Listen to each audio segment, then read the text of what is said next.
All right, all right. Happy New Year. Welcome to the first Building Doctor Show of 2025. I'm your host, Jens Johansson. Glad to see you here to learn more about your buildings. Today, we got a really hot topic. We're talking about fire safety for your building.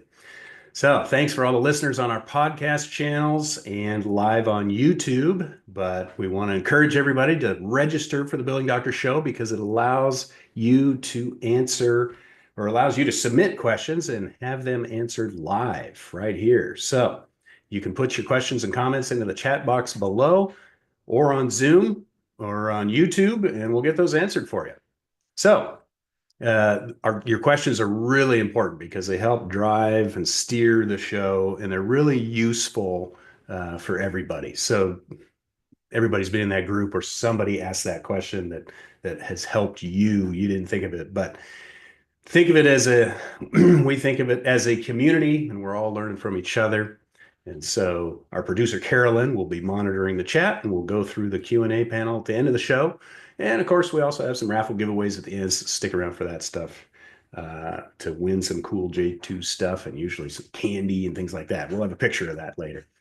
So remember, this show is for educational content only. We're not giving legal or financial advice. So let's talk about fire safety stuff. Whoops. I can turn that off. Welcome. I already welcomed you.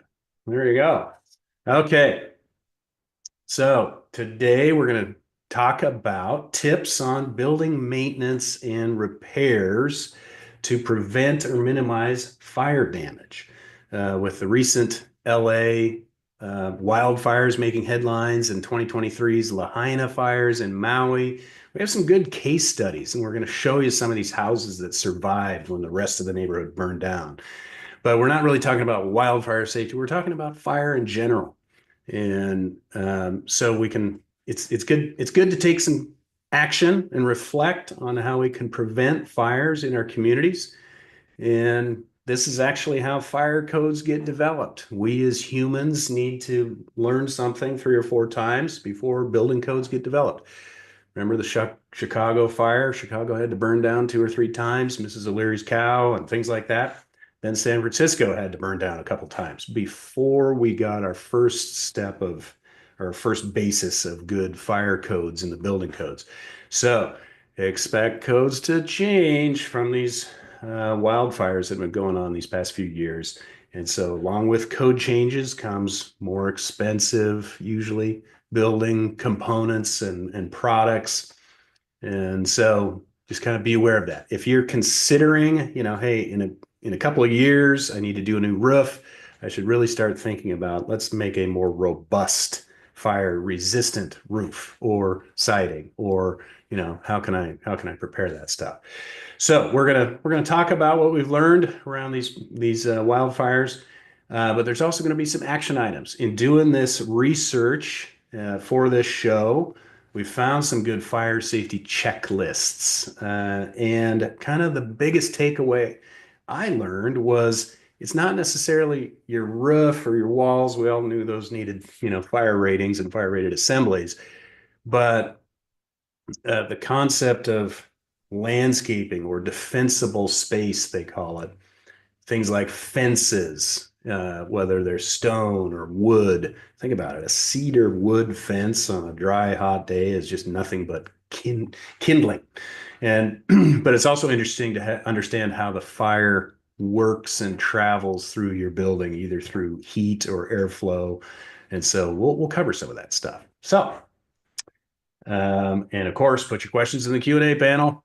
So we'll get some of that stuff. So here is an example, not of a wildfire. This is just a recent case of ours. I'd call it a routine fire, if you will.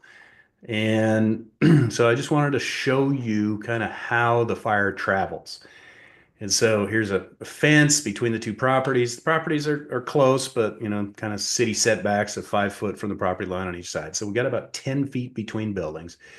But you can see the green vinyl siding. So the heat just melted the vinyl back into big puddles of plastic. But under that vinyl siding is what we call gypsum sheathing. Think of it like interior drywall, but it's exterior gypsum sheathing. And if you've paid attention to other shows, we talk about water getting into that and really making a mess of it and damaging it. But that is the exterior layer that really protected this building on the sides. It's our understanding from the fire investigators that this was an arson related fire because there was some loiterers or some homeless camps across the street and they would kind of travel through here. But the fire burned up the side and kind of burned up through the front. And so it didn't get into the framing because of that gypsum sheathing layer, but you can see how hot all these windows on this side are totally blown out. Only the second and third floor windows are blown out on the front. But the fire went up and then got inside the roof here. So this, we'll talk about roof soffits. That's the part of roof that hangs over, holds the gutter. That's a soffit or an eave. And we want ventilation there. We want the soffits to protect the siding on the building. It's kind of that overhang, but it traps the fire. The fire's coming up the wall, gets stuck there, and has to go out and then back around. And so talk about fire getting stuck too. So these are the deck openings that you can see on this other side.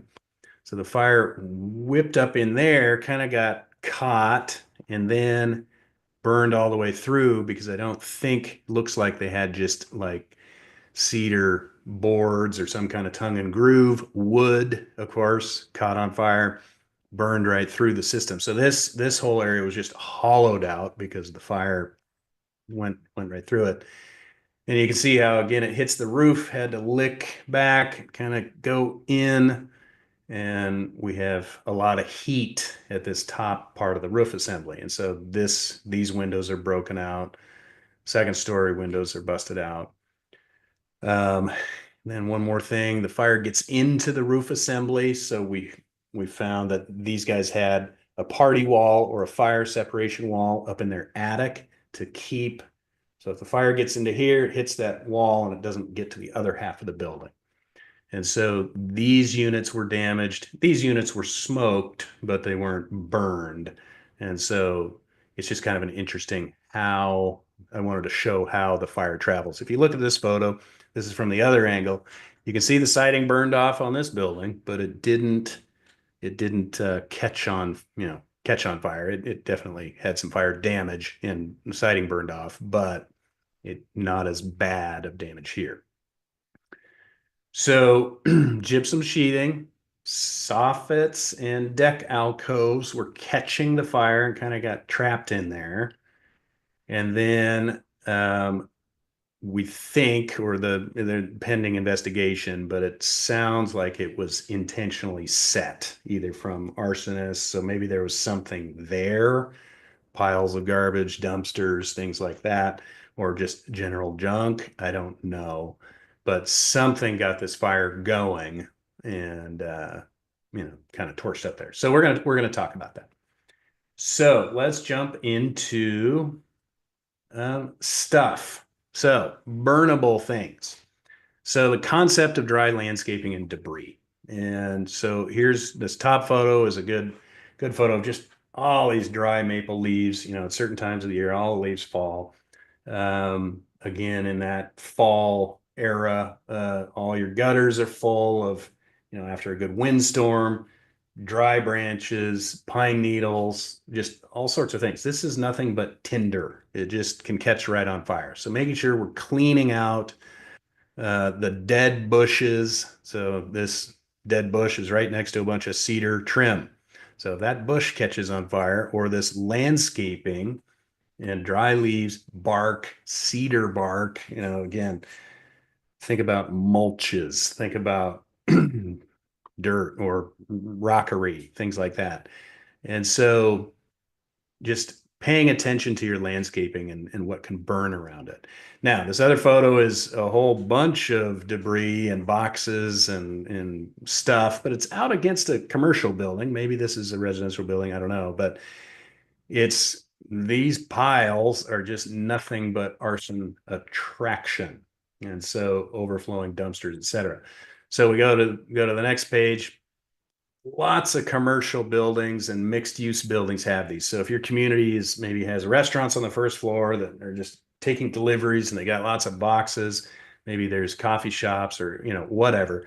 But we routinely see here's pallets, here's dumpsters, here's just piles. And so in the right photo, it's back against the parking lot. It's not against the building. In the left photo, it's just right up against cedar siding.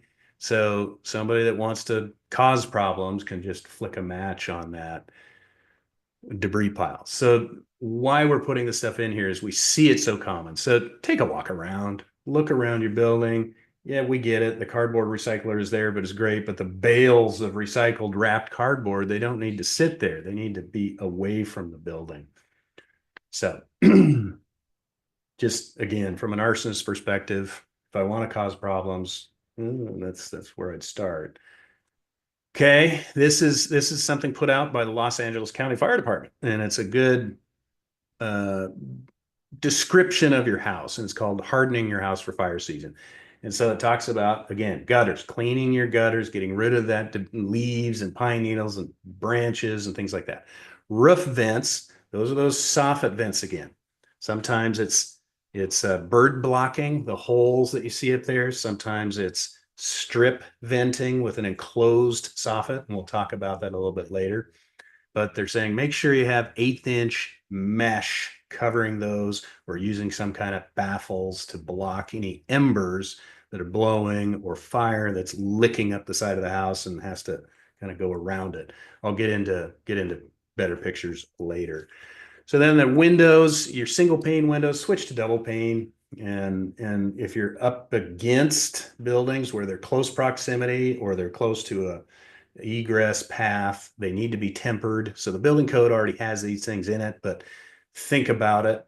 So again, these are maintenance of how I clean my gutters and get rid of the piles of debris, but it's also if you're thinking of it's time for new windows, it's time for new siding, it's time for new roof, maybe I should start thinking about some of this fire protection in here as well. And then remember the decks, the ceilings of the decks, they're called soffit, deck soffits. Making sure you have gyp sheathing there, covered by some kind of, you can have tongue and groove paneling on top of the gyp sheathing, but you saw in that first photo how the siding just burns off real quick. The gyp sheathing kept the fire from spreading into the wood framing and into the interior. And so that's why it's very important to make sure that that gyp sheathing isn't getting water damaged and crumbling and falling off. Otherwise, it won't do its job. So deck soffits, best of it's made out of non-flammable materials, these hardy or cement board products. There's all sorts of things you can use. The outside wood siding. So replacing your siding with non-burnable. If you're thinking about siding replacement, wood siding is nice, but if I kind of live in a higher fire danger area or I'm worried about fire control, maybe consider at least fiber cement or brick, cement, masonry, stucco. You can do all those things. They have a better fire rating than wood siding. So we used to have a lot of wood shingles, shake and shingle, and then code made those things be fire treated. They were basically dunked, like stained with a fire treatment, but that would wear off. And so we're just seeing less and less wood shake because of fire control. And then trees and branches. Make sure you trim your stuff back. They're saying 10 feet. Just make sure you cut things back away from the house so that tree catches on fire. It doesn't just immediately touch the house.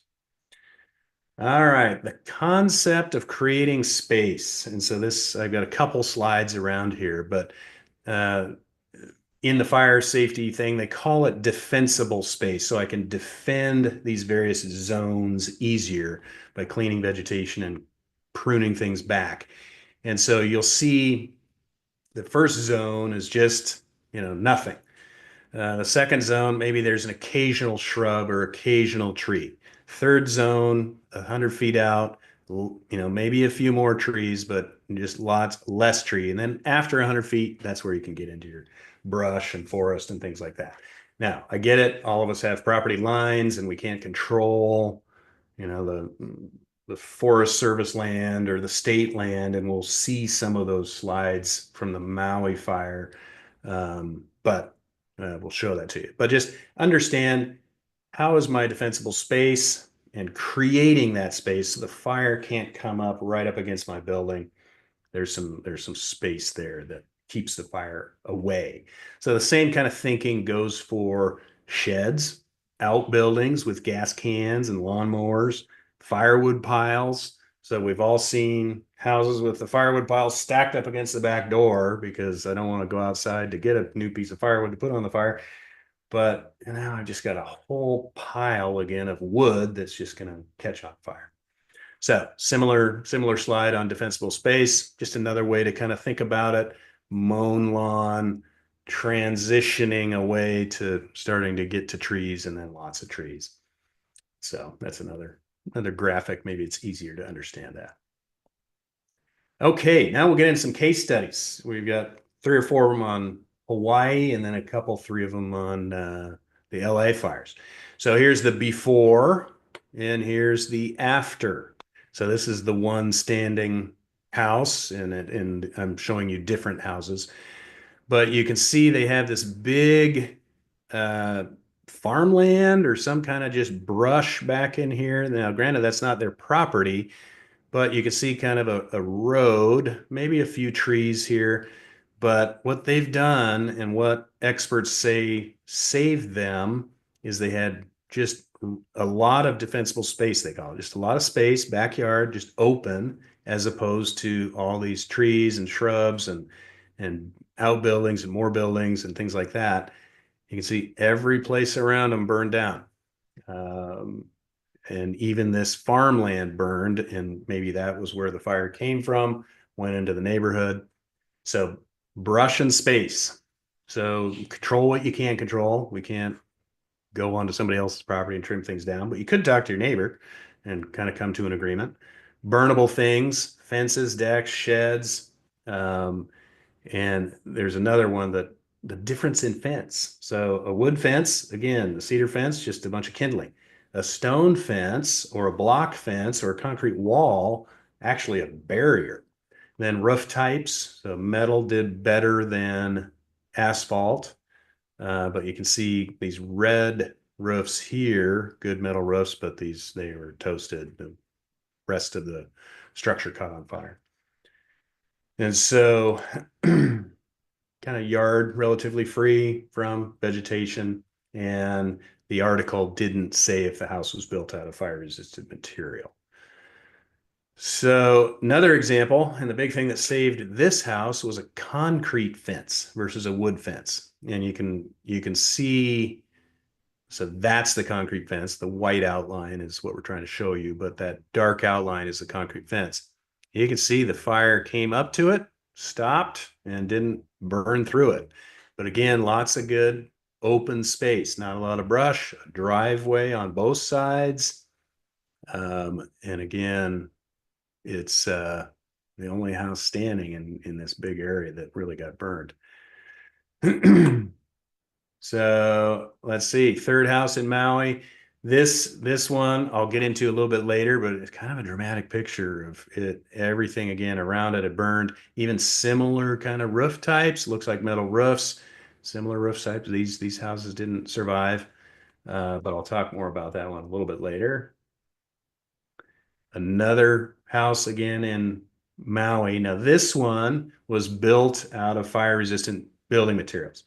It had stucco, it had double paned windows, tempered glass, it had asphalt roof shingles. It's only 10 feet away from its neighbors, but it still survived. Now all the neighbors didn't burn down. Let's go to the right slide. So the house next door burned.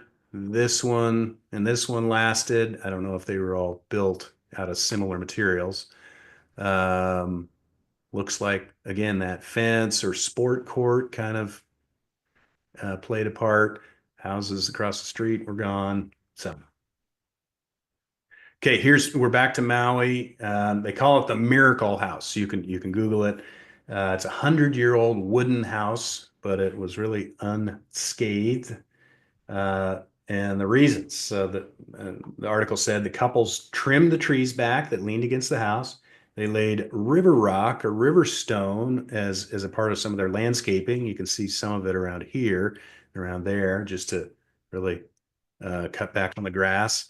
Big commercial grade steel roof, and they did have a sprinkler system. So I'm going to talk briefly about interior sprinklers, but also exterior sprinklers. So I don't know if it was exterior sprinkler or not, but pretty dramatic photo there of why did that house last and the other one didn't. It's not even black. I don't know if they pressure washed off the smoke or not, but pretty interesting.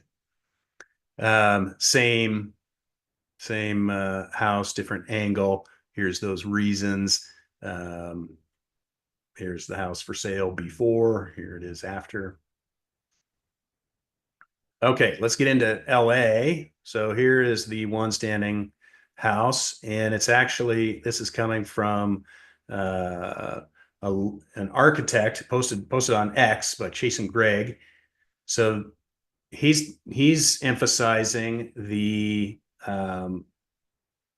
design side of basically extra insulation, air tightness, and no eave situation. So you can see no eaves here. Now, again, we like eaves because they protect from rain and water, but he's pulling the eaves back for better fire protection. And a stone perimeter fence, and it's kind of the results are in the details here. These houses next door really burned down. So you'll see more of this as the code comes back to rebuild California of fire rating on your eaves, fire rated walls, maybe moving to 2 hours instead of just 1 hour. The passive house strategy is called. You can Google that. Higher insulation, airtight. Airtight meaning the air couldn't blow through, so the air or wind couldn't carry embers into the house. And so we can't, it doesn't spread the fire as much. I don't know what the exterior is. It looks to be wood, but I think it's maybe even a manufactured looking wood. So, but anyway, that house survived intact. Again, by kind of simple things, removing the eaves and putting a stone wall around it and airtight and good windows really minimized destruction. Okay, so fireproofing inside, we're going to talk some, condos and HOA communities. So the photo is an example of what we call interior sill plate penetrations. So all these holes, the electrician has to drill a bunch of holes to get his wire down. The ductwork guy has to cut a big hole to get his duct work down. And so you'll see this red or pink spray foam, and that fills the gap. So again, we're talking airflow. So if I have a fire downstairs, it can go around the wire or through those holes around these things if there's no sealant there. So this spray foam fire sealant around these penetrations stops the fire spread. And then again, roof composition is another big one. Metal or asphalt or, several slate, tile, stone.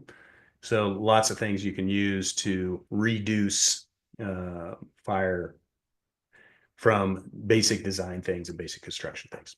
So then part two is that draft stopping, or that we call it party walls and or firewalls. And so it's how you separate the attic between units. And so here's a picture down here. You can see the trusses. That's the bottom of the roof sheathing. I'm looking up.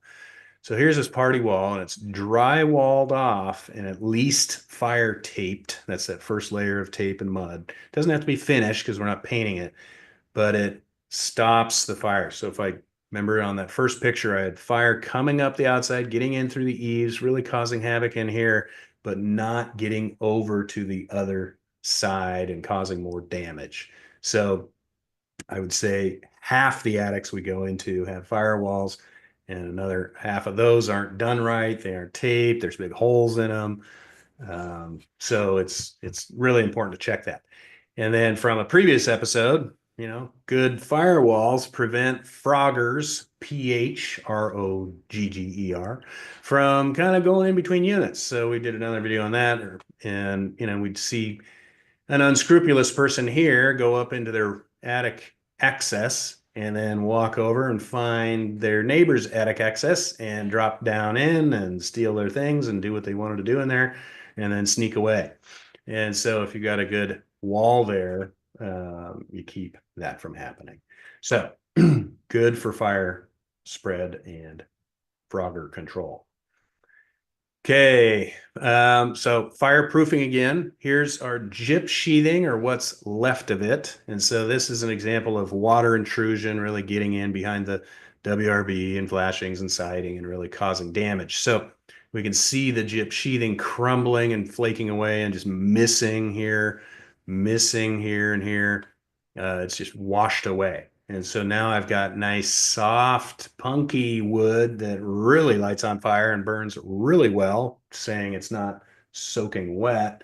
Um, so that's the point of making sure that we've got good gyp sheathing, good waterproofing details, so that when you do have a fire, your components are working well together. And so window ratings, sidings, and decks, thinking about the robustness of this. So if I'm in more of a wildfire prone zone, I'm going to be higher robustness. If I'm in Pacific Northwest where there's not a lot of fires, and the trees are all cut down and I don't have a lot of brush, maybe I don't have to go as robust. And so you can you can talk to your building envelope designer and say, how should I start planning for this? We need a new roof in 5 years. We need new siding and windows in a few years. Now's the time to start thinking about it. Okay. And then, yeah, fireproofing. We've talked about this is an interior fire sprinkler. And the interior fire sprinklers are becoming the norm. They entered the code under a few years back in residential, and then density of residential. They've been in commercial and schools and stuff like that for a long time. But you'll see more and more requirements for them to be in residential and single family home. So this is for an interior fire, starts on the kitchen, the sprinklers turn on. Exterior fire, we'll talk about those sprinklers in a minute. So again, landscaping, defensible space. Remember the houses that stood, they dug out the lawn, they put in rockery, river rock, concrete, pavers, maybe some bark, maybe some accent stones, some small brush or bushes, landscaping, but very easy to maintain, probably very drought tolerant, and there's nothing there to burn. And it gives you that space, that defensible space, so that fire can't come right up against your building. So this is a good example of landscaping using a Firewise landscaping. Okay, so Firewise, again, defensible space, but let's run through this real quick. So chimney's clean, 100 feet of garden hose that's hooked up and attached. So if you do have a problem, you can pull the hose out real quick and deal with it. They have a 30-foot zone saying vegetation is mowed, I guess, 30 feet and 100 feet. So every lawn is mowed 100 feet away from the house. No standing tall grass. Grass is green and mowed. Wood piles, firewood piles, combustibles, 30 feet away from the house. Sorry, you got to put on your slippers to go get some more firewood. Sheds not built under your deck with gas cans in them. They're over there. They're away from the place. The lawnmower and all the whatever is over there. Compost piles of leaves and brush, whatever it is, away from the house again. And then this is always a good one. The driveway is accessible. It's clearly marked. Address is visible. So when I do have to call, they know where to go. They can find the address and get there quickly. Okay. Ember Awareness Checklist. So this is, again, put out by, I forgot who was put out by. This is put out by the Department of Forestry and actually the Utah Forest Department. And so again, they talk about blowing of embers, and they go through this roof and roof openings and roof debris, skylights, spark arresters, 20 items. And so I think this will be in the chat. You can download this. Patio furniture. I didn't think about that. Barbecues, anything that's pushed up against your siding. Again, you can walk through this. You can kind of use it as a checklist, go through your building, be aware of it, and start making an action plan there. Okay, now we're going to get into these vents and soffits and kind of window design.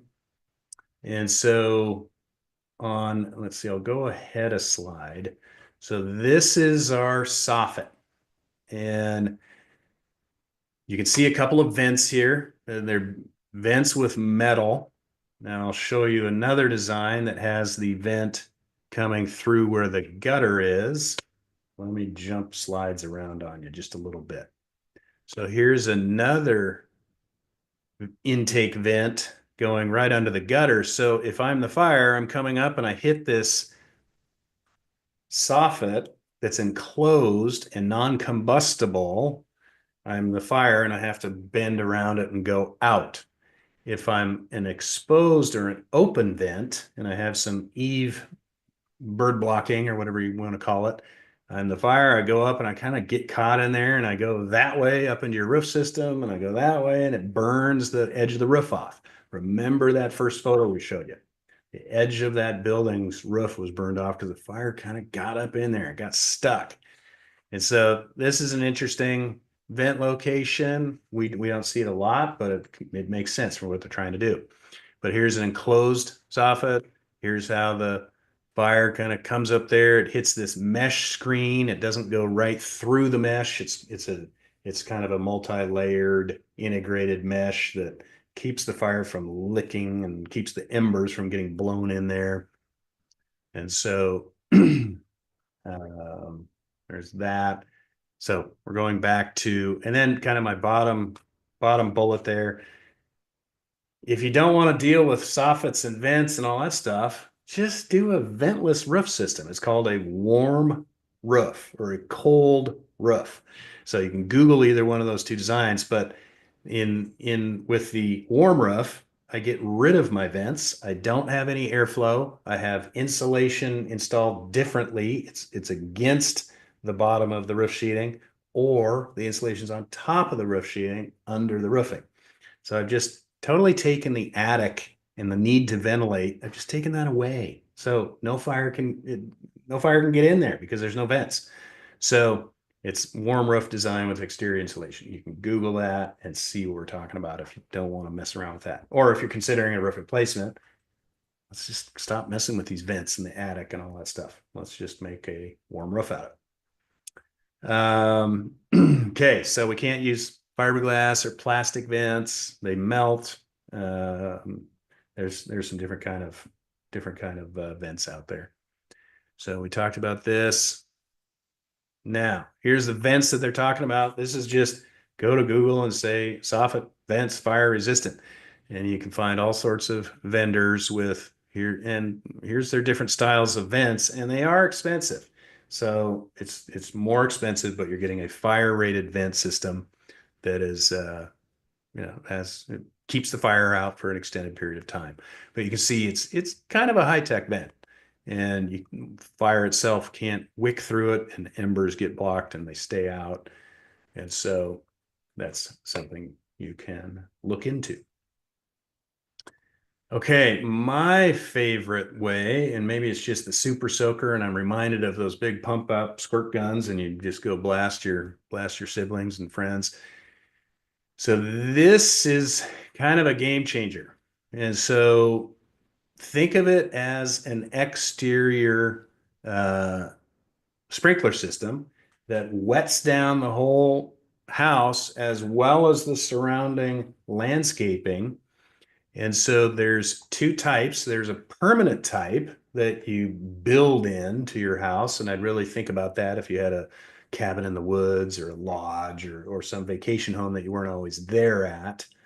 But if you live at the place, if you live there, typically you see this fire coming and you have a couple hours before you're told to evacuate. And so you can set up these essentially sprinklers. And so here's a bracket that clips to your gutters. Here's a couple of brackets. They have kind of a Y shape. So they sit on the peak of your roof. And so you have a line of them going down the roof. You clip it on some gutters. Here's some kinds that you clip on fences. Think of a fence system, and then they shoot 360 degrees. Um, and so we can plug these things in with hoses. I'm told to evacuate. I turn on the garden, or I turn on the faucet, and I evacuate and just let the water run. And so it's wetting the roof down, it's wetting the landscaping down. If any ember by chance got onto there, it'd be doused immediately. The lawn is wet, the yard is wet. That's this. I mean, just everything is wet. It's just getting soaked. And so we kind of looked into that and we said, what does that cost? This looks like more of a permanent system that somebody's hard mounted, and it might be ugly, but I think you could mount in some different ones. But this looks like maybe a hard system, maybe they just drape some hoses up there. But the takeaway is all these T's in a, if I need a bunch of hoses, I need some T's or connectors where I can tie into the existing ones along those lines. You can see if I've got something that's every 15 feet, I need a hose between each sprinkler. And so we'll get to that in a second. But here's some more close-up views of that. These guys look hard piped, so maybe this is one of these examples where they just built in the sprinklers just like their lawn, and when they need to turn it on or they have a remote sensor, they can use their app and turn it on from far away. So that's a nice feature as well. But for existing buildings, it's a nice feature. So here's the article, came off of X, and so this house didn't burn down, and it's out in the forest. And so he had, it looks like hard pipe system. This is copper piping, and he had run it on his roof and big blasting sprinklers. You can see it's just flooding the house, and so house didn't burn down. Nice way to do it. Um, Carolyn will put the video link in the chat. So that again came off X. So here's the easiness of this. So we just went to, again, Amazon, said, I've got one hose bib. How do I turn this into 3 or 4 hoses? Well, this one hose bib out the front and maybe one hose bib in back. Now I can run 8 hoses. This thing's about $12. Okay. This thing is a tripod and a big sprinkler, $50. And it's Home Depot. This is more of a kit, but that's those clamp-on gutter style things. It comes with a couple of those, couple of brackets that you can screw to maybe a fence or a post or something. And then the easier to store, nice roll-up canvas hose. So that's that hose like firefighters. It's a round hose, but it flattens out. So these coils are really small. Now, it's $220 for 2 sprinklers and 2 hoses. For $200, I can buy some sprinkler heads, and I can buy a bunch of on sale garden hose. Granted, it's a bigger coil, but the point here is for about $1,500, you can have a couple of crates with some extra hoses and these things and tripods and sprinkler things that you can put in back of the closet or back of the garage for just in case. And so you can really make a difference with a few sprinklers on the roof, a few sprinklers in the front yard, a few sprinklers in the backyard, and all that can be set up in 2 hours before you have to evacuate. And so you can kind of think about, if I've got 6 buildings, how do I do this? Well, each building has a hose bib, and I can connect some hoses. If I've got one building, or if I've got, a bunch of brush around the far building in the back, maybe that building needs it, but there's only pavement around my front buildings. So maybe I'm okay just protecting that building. Who knows?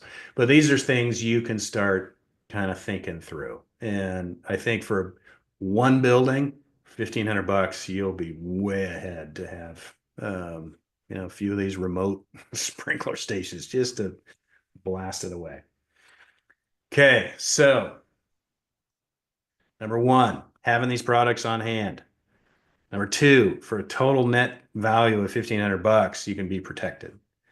Number three, fire resistant construction. So first part was just make everything wet. I don't have to change the building at all. Number three, if I get to fire resistant construction, think of metal roofs, brick, concrete, fiber cement. It's better than wood. Think of tempered windows. So again, if I'm going to be considering some repairs or some replacements in the future, we'll probably start looking at this. And the code's going to change and probably start making us use this stuff. Another big takeaway, number four, defensible space. So that fire resistant landscaping. Remember that one house in Maui, they just dug up the grass and the reeds and the beautiful palm branches and things like that and put in river rock, mulch, fire resistant vegetation. You saw the pavers, the patios, the little paths. So fire resistant landscaping is a big deal. And then the non-burnable fences or even the 3-foot stone walls keep that grass fire from coming all the way up against the building, stops the stone wall. And then having building fire escape plans tailored to your building and even practicing some drills. So here's what we mean by that. So some tips on community fire evacuation plans. Understand your fire risks and hazards. Every community is different. Every property is different. The neighboring property may be the forest, so you do the best you can with your defensible spaces. Obviously, a building map, including the escape routes, the locations of fire extinguishers, making sure your fire extinguisher system works, the poles, the cabinets, the extinguishers are charged. You're supposed to have those things inspected annually. How far away the fire hydrants are, the utility shutoff points, where's the gas meter, where's the wrench to turn the gas meter off, things like that. And don't forget vulnerable residents. Maintain a list of residents who need some extra help. Develop a buddy volunteer system. I'm going to go check on these 3 people. You check on those 3 people. Cell numbers, people know how to get a hold of each other. And then, in the event of evacuation, that's kind of a scary time of, well, your mandatory evacuation, everybody's got to leave. And now we got to get on the highway and sit in traffic. Thinking about preparing a emergency supply kit with resources, encourage people to put together what's called a go bag, just essentials, ID, food, water, medication, maybe a thumb drive with important documents on it. Any of these snowstorms and traffic jams, people talk about having a way to go to the bathroom, those, wet wipes and things like that. That becomes important. And then, schedule annual fire drills and even prepare for these things and collaborate with the fire department. If you're in a master community, maybe there's several associations. Maybe you can get with the fire department to come to the community clubhouse and present to, the 9 associations and talk about fire safety and things like that. So they like doing that. They want to do that with you. It helps ultimately their jobs and keeping people safe. And so making sure all your fire system are up to date and, checked and maintained and things like that. Okay, fire escape maps. Here is a classic, very confusing one. This building kind of had a circular floor plan. And so the takeaway of this one, it's kind of a funny, crazy map with way too many arrows. We get the idea there's 4 or 5 exits. But do we need 2 arrows coming here and 2 arrows coming there and another arrow going that way? Maybe just bigger arrows showing flow. And so, 1 arrow that kind of, if I'm over here, I go that way. If I'm over here, I go that way. This turns into one. If I'm here, now I can go this way, or oh, now I don't know. So analysis paralysis. But it's nice. It shows you where first aid is. It shows you where the fire extinguishers are. Shows you, some key things. But I would simplify. But hey, the alarm's going off and it's dark and I'm kind of nervous and I'm stressed. And so then being able to see that and go that way. Every hotel room has it. Here's how to get out. They've got lit exit signs. They've got, so kind of think about, does my building have a good fire escape map and do I know where to go? All right. Understanding some insurance and risk assessment. And so we talked about codes may be changing. Well, insurance policies will be changing. And so understanding wildfire and fire insurance coverage and common gaps in policies. The best way to do this is have an insurance agent or insurance representative kind of guide you through what you think you need. And so do I need, wildfire policy? Well, am I in a zone? Am I in a thing? I don't think I need it. Okay. And so having somebody advise you and not just upsell you into every single rider that you might need, that's what I'm getting at. So coverages may become more restrictive. So this is some insurance companies, if they got burned, no pun intended, paying out too much in fire damage, they will probably pull back and they'll say, we don't want to work in California anymore. We don't want to work in, Florida, they do this for every kind of storm or every kind of natural disaster. There's too many hurricanes. We paid too much in hurricanes. We're going to pull out of those, going to pull out of Tornado Alley. We're just not going to insure there. We're going to go insure over there. And so understanding coverages will get more restrictive and less companies offering it. So they may be interested in you sharing your fire prevention plan and fire sprinkler system with them. And they may offer a discount. So think about the security system. Think about, hey, I took out my fireplace wood burning wood stoves and I put in gas, and so you get little points for this. I have a security system, so give me 10% off my policy. I have a super soaker exterior fire sprinkler system. I don't think I'm going to burn down. Does that get me something? So talk to them. And so that's what I'm looking at. So check exclusions. And so sometimes we get a little bit of this coverage issue of acts of terrorism or states of emergency. And so if this fire was determined a terrorist act, and so we see some of this stuff of people lighting fires, um, they don't have to cover, the insurance doesn't have to cover because it was stated was a terrorist act. So unless you have a terrorism rider to your policy, you may not have coverage. And we'll see that in the next, as California really goes through this, and they're still sifting through the policies. And states of emergency is another one. If it's been declared a state of emergency, this is a force majeure event. There may be some, this was declared a state emergency. Go talk to FEMA. Go talk to the state and their policy. We don't have to cover it now that it's been declared something.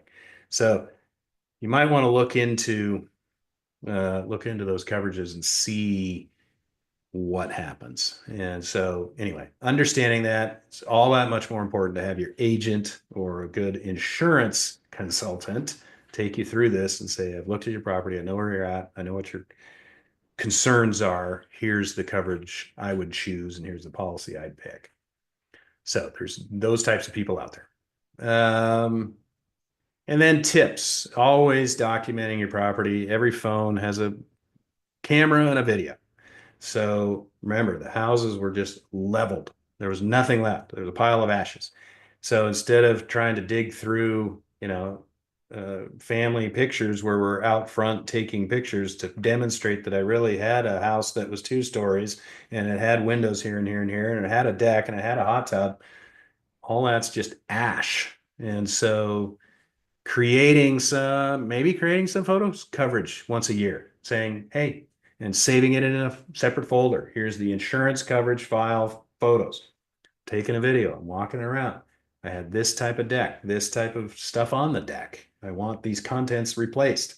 And that's good practice for interior as well. So if you have an interior problem, Here was my leather couches. I don't want to argue with somebody that, these are really expensive couches. Here's the brand name. I'm in the video doing that, and I'm not having to prove that I have this type of TV or this type of couch from receipts that I don't save. I've just got the annual, or every 2 years, I've got some photos and a video, and I can review that. Those people, not only for insurance coverage, but everybody now rebuilding in California, get in line. So the first the first client that can come with a set of plans and a picture of here's what I had, rebuild this.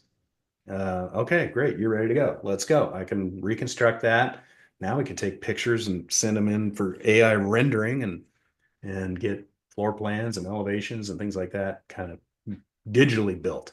So again, pictures and videos will help you build back faster and help you avoid arguing with insurance coverage. All right. So a lot of this was talking about somebody else's misery.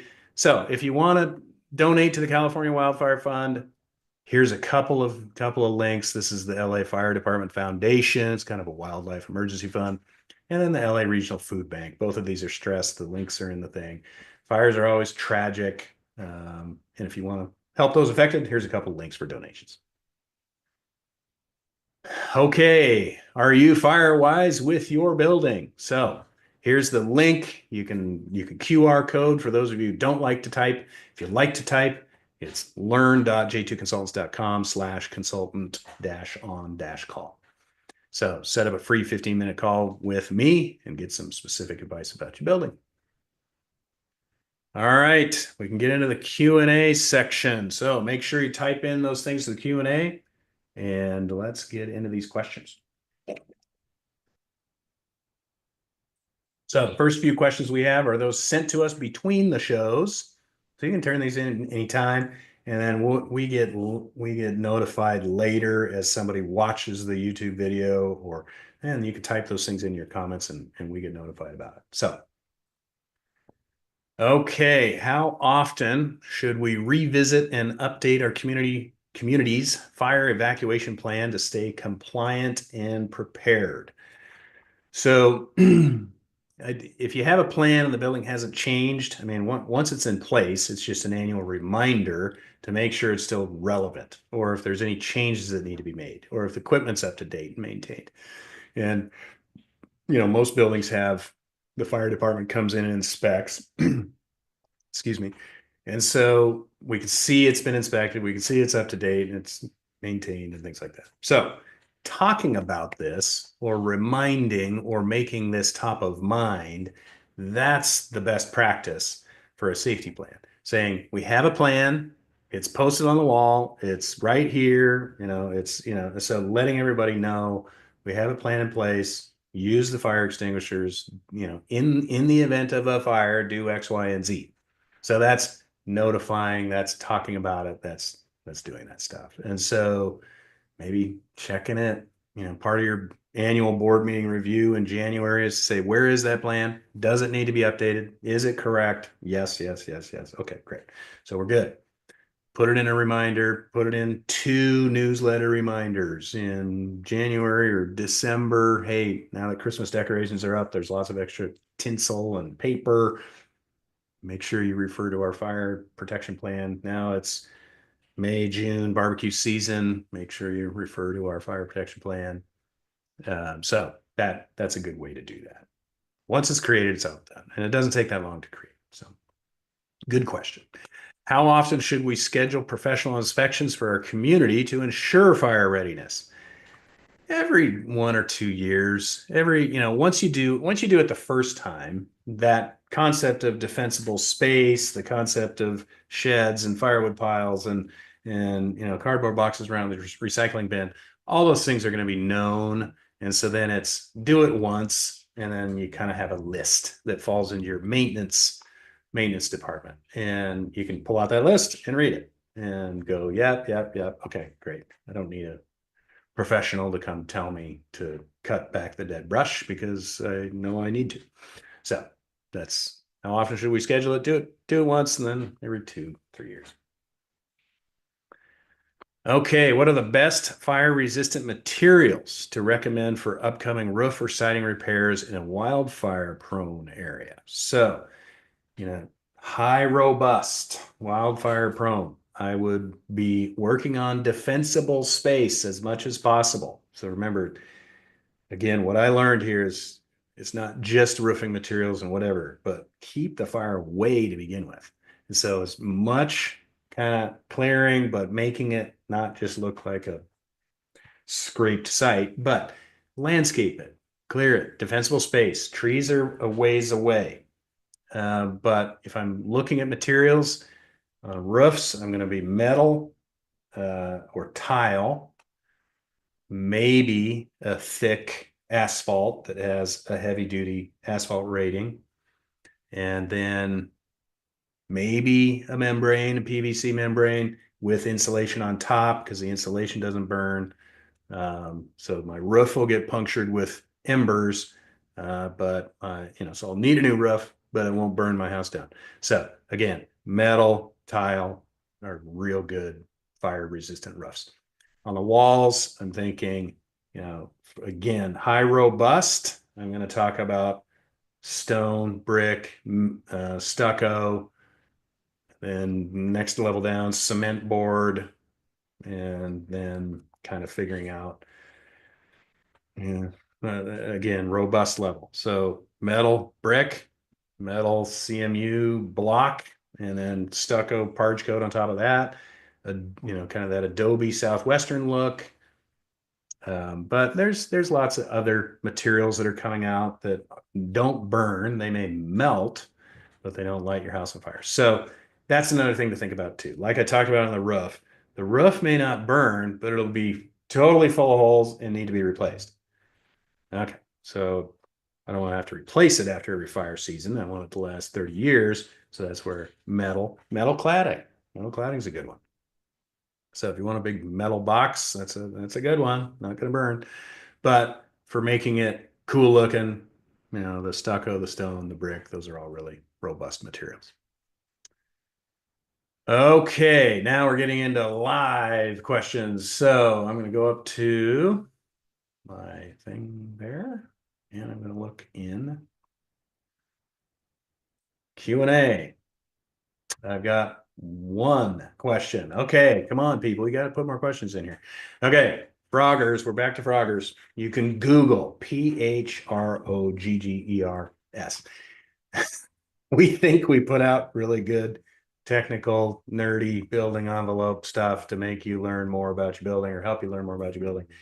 Our Frogger webinar was off the charts just because everybody wants to read about it. So everybody's freaked out about it. So this is one of those questions. What about crawl spaces for Froggers? Yep. Okay. So we can build, you can build walls. I'd have to check the code for fire rating, but again, kind of that concept of compartmentalizing, preventing people from going back and forth. If I needed a ventilation flow system, a chain link fence works really good, keeps the froggers out, allows ventilation. If I want fire control, I'm using a party wall or gypsum layer again, or even concrete stem walls, things like that. So just think about it as separating common spaces. Crawl spaces are more prone for people, froggers, living in instead of just sneaking into your unit getting stuff. They're more for maybe it's on a hillside, so I've got actually a not quite a daylight basement, but a 5 foot, 6 foot. I can kind of get in there, get out of the weather. It's warm and dry, and now I'm kind of inside your unit hanging out, and nobody knows. So that's what a frogger is, but that's the crawl space. Okay, any more? Oh, do I have another one? Nope, that's the old one. I just answered it. Okay, no other questions. All right, we go to the giveaways. Oh, we got Belgian chocolate. We got nice coffee. This is good coffee. We got a hangover kit. This has, is your building giving you a hangover or headache? It's got antacid. It's got Tylenol. It's got Tums, stuff like that in it. Got a power bank, wine tumbler. Okay, so what we do is we pick a couple of numbers here, or we pick a number, and let's see. I'm seeing how many people we have live, and it keeps disappearing on me. So we've got 12 people in there. So number I like 9 today. Number 9. So how Zoom works is how you register. Carolyn knows, and she will reach out to number 9 and let them know and get a mailing address from them and send them your prize. Okay, so we have additional training for boards and managers. We've got free on YouTube and our website, and we also have paid. So let's call us and let's see what you need. We can design a custom plan for you. So these are really good for new boards or new board members that, hey, our board just got replaced. We're a brand new baby board. We don't know where to start. You need some more time and energy kind of working through these things. So we offer that. QR code will get you there. And then stream this webinar wherever you go. We're on all the cool places. Again, scan the QR code or just search for J2 Building Consultants on any of your favorite places. So thanks for tuning in. See you next month. Don't forget to set up your call. And you guys are great. Good questions. Keep your buildings fires safe. Thanks for watching.